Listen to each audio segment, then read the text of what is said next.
नमस्कार किसान भाइयों, स्वागत है आप सभी का आपके अपने YouTube चैनल किसानों की पाठशाला में।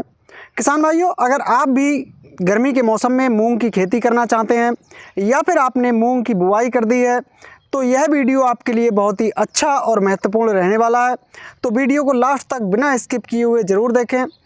तो देखिए किसान भाइयों, खरीफ के सीज़न में तो सभी किसान भाई मूंग की खेती कर लेते हैं, लेकिन गर्मी के मौसम में बहुत ही कम किसान भाई मूंग की खेती कर पाते हैं, क्योंकि गर्मी के मौसम में मूंग लगाने पर हमें बहुत सी बातों का ध्यान रखना होता है, जैसे कि खेत की तैयारी कैसे करनी है, गर्मी के मौसम में इसकी बीज दर कितनी रखनी है और इसके साथ ही खाद और उर्वरक आपको कब क्या देना है। इन सभी बातों का हमें विशेष ध्यान रखना होता है, जिससे कि मूंग की फसल से हमें एक बेहतर उत्पादन मिल सके।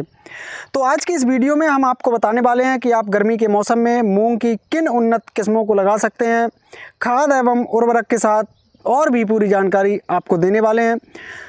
तो चलिए किसान भाइयों शुरू करते हैं। तो सबसे पहले हम बात कर लेते हैं सही समय की। गर्मी के मौसम में मूंग की बुआई का सही समय क्या होता है? तो किसान भाइयों, ये महीना मार्च का चल रहा है और मार्च का महीना मूंग की बुआई के लिए बहुत ही अच्छा माना जाता है। दूसरा किसान भाइयों, डिपेंड करता है वैरायटी के ऊपर।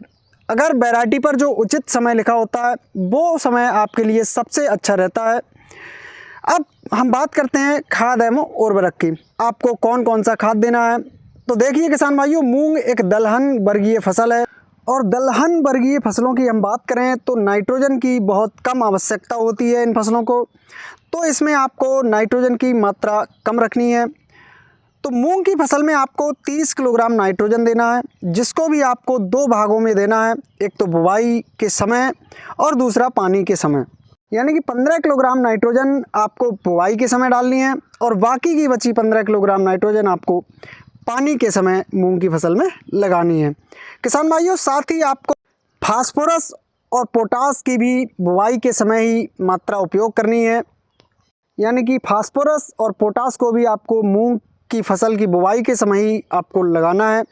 अब हम बात करते हैं उन्नत वैरायटियों की।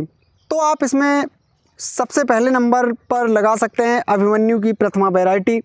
इस वैरायटी के उत्पादन की बात करें तो इस वैरायटी से 8 से 9 कुंटल तक उपज प्रति एकड़ तक मिल जाती है।